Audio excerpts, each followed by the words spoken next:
എറണാകുളം പെരുമ്പാവൂർ വട്ടക്കാട്ടുപടിയിൽ ഇതര സംസ്ഥാന തൊഴിലാളിയെ കുത്തിക്കൊലപ്പെടുത്തി. ഒഡീഷ സ്വദേശി ആകാശ് ഡിഗലാണ് മരിച്ചത്. ഒപ്പം താമസിച്ചിരുന്ന ഒഡീഷ സ്വദേശി അഞ്ജന നായിക് ഒളിവിൽ.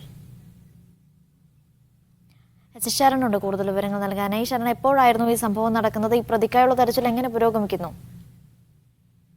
അനീഷ, ഈ പ്രതിക്കായുള്ള തിരച്ചിൽ ഊർജിതമാക്കിയിട്ടുണ്ടെന്നുള്ളതാണ് പോലീസ് അറിയിക്കുന്നത്. രാവിലെ 7:00 കൂടിയാണ് പെരുമ്പാവൂർ വട്ടക്കാട്ട് പടിയിൽ ഈ സംഭവം നടക്കുന്നത്. അതായത് ഈ കൊല്ലപ്പെട്ട ഒഡീഷ സ്വദേശിയായ ആകാശ് ഡിഗലും പ്രതിയായ ഒഡീഷ സ്വദേശി അഞ്ജന നായിക്കും ഇരുവരും ഒരുമിച്ചാണ് താമസിച്ചിരുന്നത്. നേരത്തെ ദിവസങ്ങളോളം വാടകയ്ക്ക് ഒരുമിച്ച് താമസിച്ചിരുന്നു. ഇതിനിടയിലാണ് ഇന്ന് രാവിലെ ഇരുവരും തമ്മിൽ വാക്കുതർക്കം ഉണ്ടാകുന്നത്. ഈ വാക്കുതർക്കത്തിന് തൊട്ടു പിന്നാലെയാണ് ഈ പ്രതിയായ അഞ്ജന നായിക്ക് കയ്യിൽ കരുതിയിരുന്ന കത്തി ഉപയോഗിച്ച് ഈ ആകാശ് ഡിഗലിനെ കുത്തിയത്.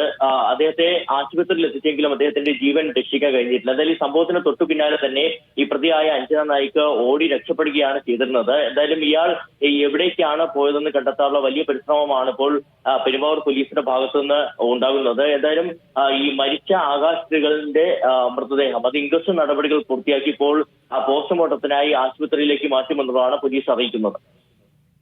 ശരി, ശരണാണ് വിവരങ്ങൾ നൽകിയത്.